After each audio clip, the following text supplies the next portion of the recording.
The House of Spiders The Index Nursefather Yi-Sang has been finally added to Limbus company, and he's exactly as crazy as everyone expected. Yi-Sang is a Sinking Poise identity with a side of burn that has captivated many players. This is mostly due to him having a 9-coin skill in Furioso.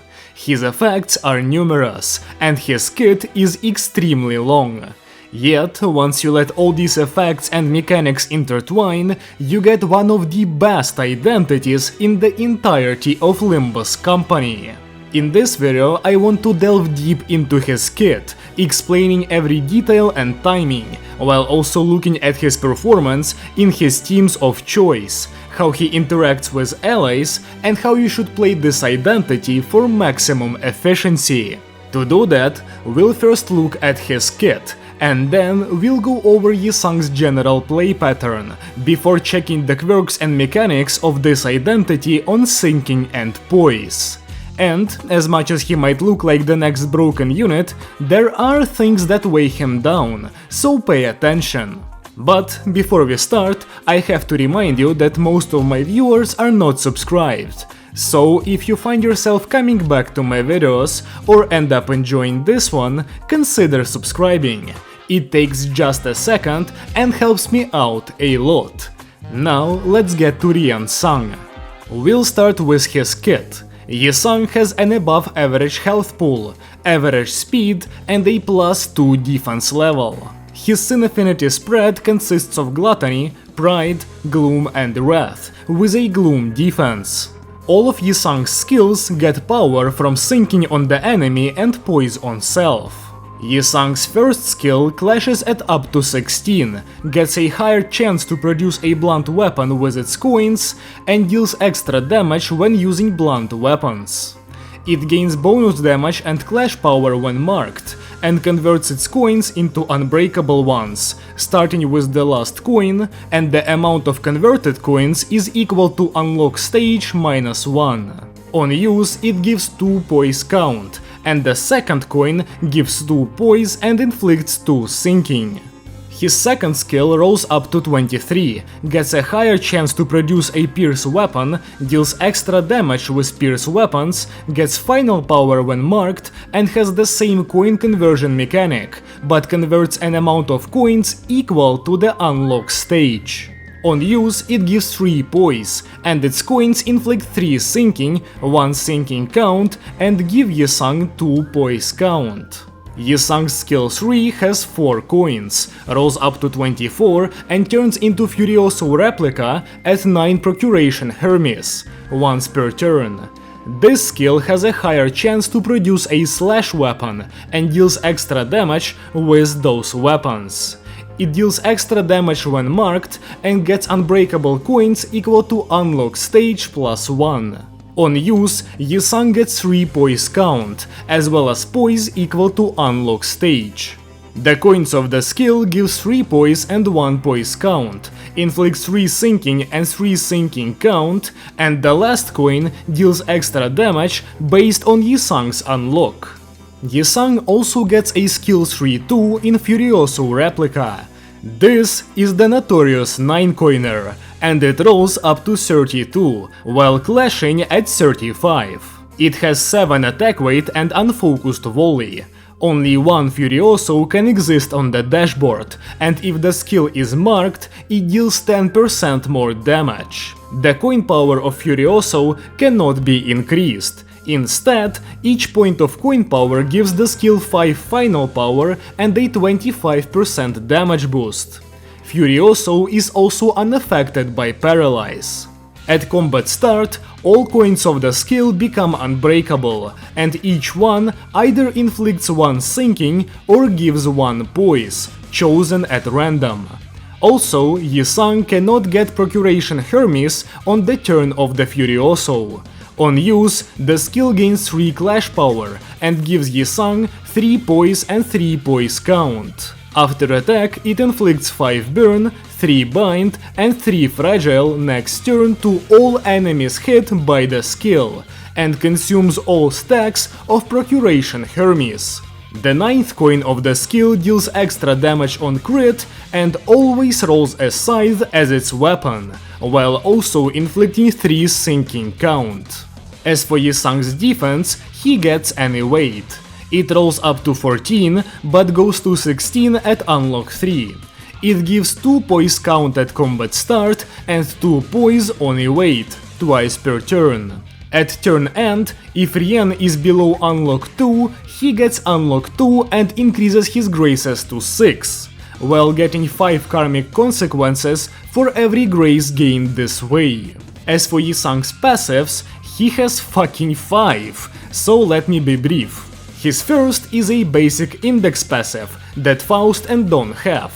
It enables the prescript gimmick as well as mark of the prescript and the prescript's target. His second passive is the Oracle's proxy / unlock. At turn end, if prescript was executed and Yisang is below unlock 2, he heals 4 SP and gains 1 grace of the prescript, gaining twice the SP and thrice the graces if the target is marked. If he is at unlock 2 though, he just gets the SP, and once Procuration Hermes reaches 9 stacks, Yisang heals 8 SP and gets 3 graces. Not executing a prescript punishes him with karmic consequence, unless Yisang is at unlock 3 already or couldn't reach his target. Yisang also gains unlock at the same thresholds as Dawn, and at unlock 3 he gets Shin, Fate.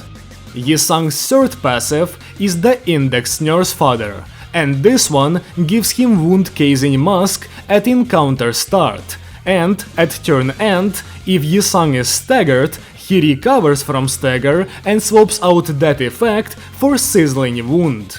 Also, this passive applies a buff to Index Dawn if she is also on the field. Passive number 4 is Oracle Device Caduceus. This passive assigns one of 9 possible weapons to each coin Yisang uses, chosen at random. When using marked skills, it gives Yisang 1 stack of Procuration Hermes. The passive also converts Wound Casing Mask into Sizzling Wound after the first Furioso used in an encounter. And at turn start, if there's a Furioso available and Yisang has Sizzling Wound, he also gets Indulgence in Prescripts. Yisang's 5th and final passive is Imitation of a Life. It costs 1 Gluttony, 1 Gloom and 1 Pride to activate, and it makes Yisang deal extra damage with marked skills based on his graces, turning into extra damage on all skills at 9 graces. On hit with base attack Unbreakable coins, Yisang gets 1 stack of Procuration Hermes, and at attack end, you get 1 Procuration for each unused Unbreakable coin. At Furioso's attack end, Rien Yisang gets Procuration refunded to him next turn for half of the skill's unused Unbreakable coins. If Yisang is at 9 Procuration and does not have a skill 3, his leftmost bottom skill turns into a skill 3 at the start of the next turn. As for his support passive, Yisang gets Grace of God. It has the same cost requirement as the last passive, but it gives extra damage to the first blunt, pierce and slash skill used in a turn, with the buff being doubled for index identities. Before we look at Rien Yisang in combat, we have to get familiar with his unique effects, and he has many. Way too many. Yisang gets the same prescripts as Dawn, but his third prescript requires him to get 9 stacks of Procuration instead of using a skill 3. Procuration Hermes stacks up to 9, though it's limited to 8 stacks before unlock 2. You can gain a max of unlock stage plus 2 stacks per turn, and once you get 9, you get Furioso. Shin Fate gives 1 speed to Yisang, makes him gain 1 poise potency and count from his skills, and makes him deal more damage against enemies based on their SP difference. Wound Casing Mask gives 2 offense level, but takes away 2 defense level, while making Yisang take 10% less damage from unopposed attacks. Sizzling Wound similarly gives 3 offense and takes 3 defense, while making Yi-Sang take 25% less damage from unopposed attacks. It also makes Yi-Sang get 1 burn and 1 bleed at turn start, and it increases the damage of Yi-Sang's base skill Unbreakable Coins by 15%. Indulgence in Prescripts gives Yi-Sang 5 speed, and makes Furioso inflict 1 more Sinking and give 1 more Poise, while also inflicting 3 Sinking count on hit once per turn. It also gives a 30% damage boost and expires at turn end. Desire for Acknowledgement Sated is the effect given to Dawn, and it makes her deal 7.5% more damage with marked skills and 2 marked targets, for a total boost of 15%. And finally, we have the 9 weapons. Hatchet is blunt and gives poise, while Stiletto is pierce and inflicts sinking. Bastard Sword, Rapier and Hammer all give a 5% damage boost, and they have the secondary effects shown on screen. Greatsword, Lance and Whip all give a 15% damage boost, and also inflict 1 fragility of their type until next turn. And finally, Scythe is a slash weapon that gives a 30% damage boost and guarantees a crit. After this extremely long kit segment, we can finally move on to Rien Yi-Sang in combat. And first, let's go over his general play pattern, goals and mechanics. First and foremost, Yi-Sang is the Index Nursefather, so he shares the same prescript gimmick as Index Faust and Index Dawn. The first 2 prescripts are as usual, so you will want to use the marked skill to hit the marked target twice. The differences begin at the 3rd prescript, so at Unlock 2. To get to Unlock 3, you can't just perform 1 action. Instead, you need to continue using your marked skills and make use of their Unbreakable Coins and Yi-Sang's last passive to gain stacks of Procuration Hermes. Once you hit 9 stacks, you get Unlock 3, and with it, Furioso Replica. Stacking Procuration usually takes 4 turns, so you should be ready to nuke by turn 5.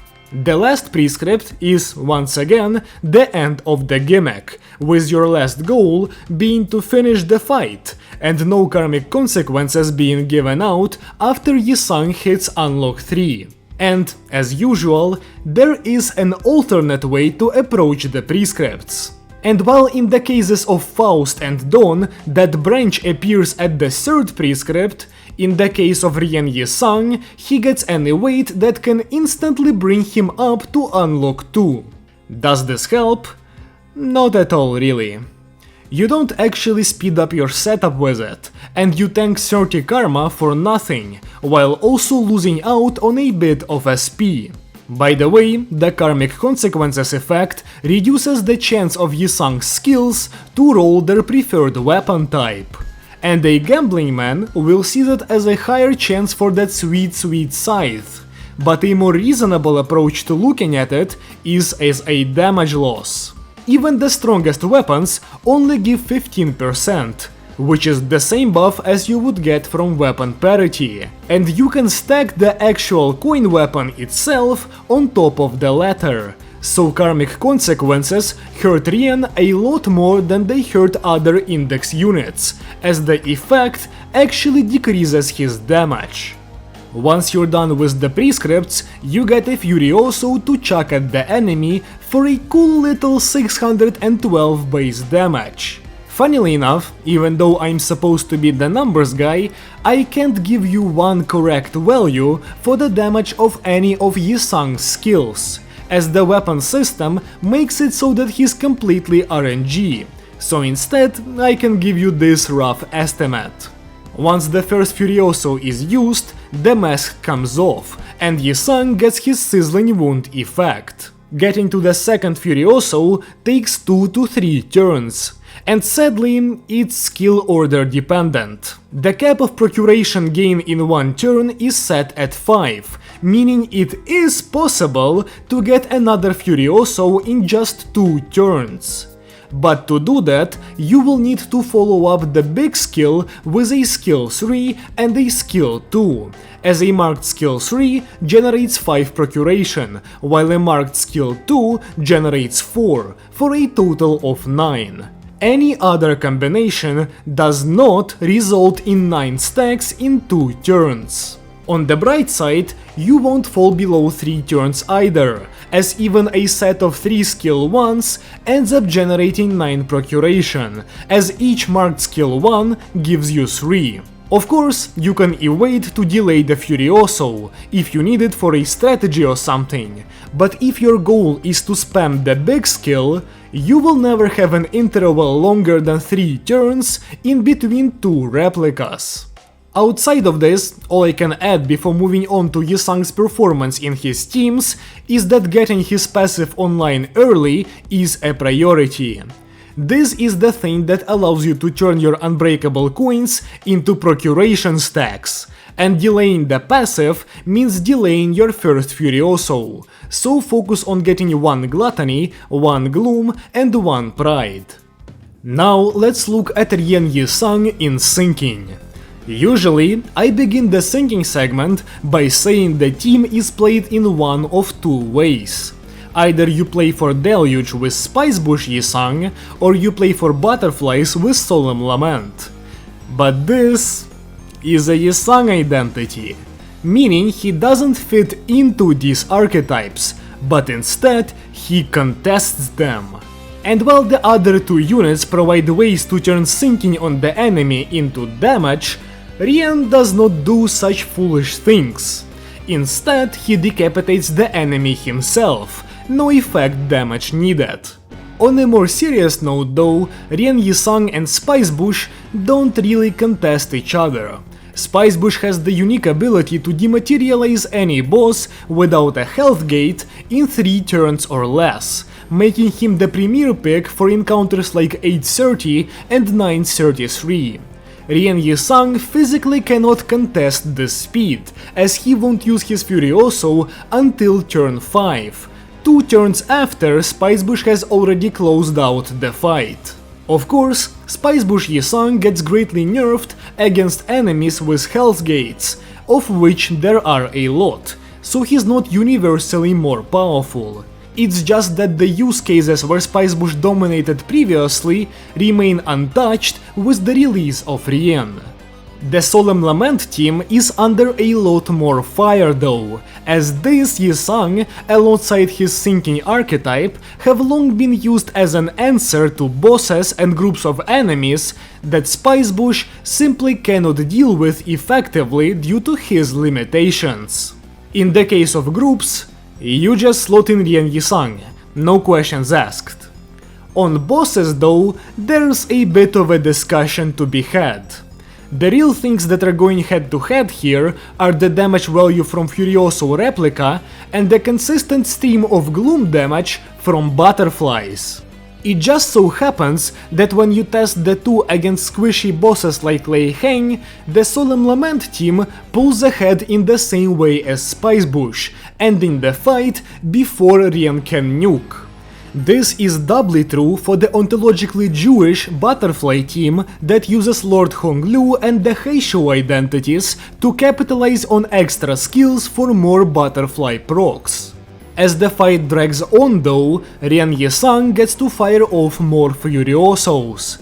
And in the case of the Rien boss fight for example, where the boss purges all Sinking on himself upon switching phases, while also being Wrath weak, the new identity has a much easier time keeping up and mowing down the enemy, as he does not require the Sinking stack to be reapplied to output his high damage. Also, in any fight against abnormalities, it's not even close. Rien Yisang runs laps around Solemn Lament, who is cucked by the lower cap on Butterfly, while Rien fully capitalizes on the Blue Rupture effect and deals his insane physical damage at the same time. It's hard to tell which one of the two is generally better for a given boss without looking at the resistances of the enemy you're up against. But Rien will end up being vastly superior for Refraction Railway and group encounters, while also performing incredibly well against longer boss fights and not falling that far behind Butterfly in shorter ones. Overall, the new Yi-Sang is really strong on sinking, to literally nobody's surprise. However, his reliance on his physical damage through Furioso ends up preventing him from achieving particularly fast clears, which puts a bit of a limiter on his otherwise busted kit. And while we're on the topic of sinking, his effect infliction is meh. This is the case with almost every identity this season, but Yi-Sang's kit is pretty negative. You need Night Rodya and you need Echoes of the Manor for any kind of sinking stack to appear on the enemy. But at the same time, does it even matter? Rien does not turn sinking into damage, so against a human enemy, there's really no difference between 12 sinking and 99, especially if you pop the Era Durante and just slice the enemy's head off instantly, with not even one thought about effect damage. Also, all the positive Furioso truthers get foiled as per usual, as the kit preview does not give you any numbers or limits, so the Indulgence in Prescripts effect does not actually cover for all of Furioso's coins, instead only offsetting 3 of them. With Echoes up, Furioso will often go -1 or neutral, as it needs to both roll the 50% to inflict sinking and the 50% to proc Echoes off of that sinking, but it rarely goes positive, if ever. As for Yi-Sang in Poise, it's pretty cut and dry. You use him, and he's either the single best ID there or the second best ID after Mao Faust. Speaking of Mao Faust, Yi-Sang actually helps out this Austrian painter by providing her with more early gluttony using his skill 1, allowing you to more consistently get Faust's passive online by turn 2. And when you've got the two best identities in the game synergizing, you know the result is gonna be crazy. What isn't crazy, however, is Yi-Sang's Poise generation. Much like the other index identities, the Nursefather struggles to create a sizable stack before hitting Shin, so you're likely to low roll a bit on your first Furioso. After you hit Shin though, Yi-Sang should be completely fine with Poise stacking, although he still appreciates a Thoracalgia or 2. Other than this, there's actually not much else to say about this unit in Poise. He's a ramp-up identity, much like most Poise identities, so he excels in longer fights. His physical damage is completely insane, and that's all the Poise team has, so he plays for the Poise win condition quite nicely. Overall, Rien Yi-Sang is just a goated Poise identity all around, simply because he deals insane damage. Outside of these two teams, you can really just use this unit as a generalist as well. He'll get some Poise on his own, and even if he doesn't, the Furioso will still hit insanely hard. All Yi-Sang requires are some allies that can help him fuel his passive, and after that, he's on complete cruise control. So, here comes the real question. Is Rien Yi-Sang better than Mao Faust? My honest opinion is no. But he's the first ID to truly infringe on the realm of the gods.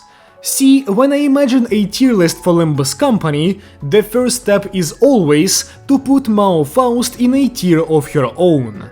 She is insanely powerful, insanely versatile, and, well, she's broken. She's not supposed to be this strong, but some losers cried a bunch in May of last year, so she went unnerved. Yi-Sang is not as omnipresent as her though, due to his initial setup, but once he has ramped up sufficiently, Rien Yi-Sang achieves a power level on par with the Rapture Terrorist. I do believe he deserves to be put in the same exclusive tier as Mao Faust, but I do also think that in a head-to-head comparison of the two units, Mao Faust is just more powerful in a larger number of encounters. Part of it is due to Rapture being an overall better keyword than Sinking. Part of it is due to Mao Faust getting access to more dedicated support from her H-Corp allies. But a lot of it is just Mao Faust doing Mao Faust things every single turn. The crazy part here is that Yisang is supposed to be this strong. The absolute power on display here is by design, not due to a bug or poor testing. This is literally just the new ceiling of intended power, and holy shit, that ceiling is high. Should you get him? Of course! But if you haven't pulled already, please just shard the guy. Walpurgisnacht should come pretty soon, and you don't wanna be blowing your entire budget before that arrives. In completely unrelated news, I got the guy in one pull. So I guess I'm just that incredible. With this, my review of the House of Spiders The Index Nursefather Yisang comes to an end. This identity is extremely strong and quite unique. But honestly, he's not much of a team player, and despite the insanely bloated kit that Yisang has, he's not very complicated either. He's the brand new strongest, non-broken identity in my opinion, and I cannot wait for Refraction Railway 6 to finally fucking come out, so we can have a relevant piece of content to use this guy on efficiently. If you disagree or have something to add, feel free to leave a comment below, and I might read it and respond. If you enjoyed the video at any point, leave a like to let me know, and if you want to see more like this, consider subscribing. Thank you so much for watching, and I hope to see you again soon. Goodbye!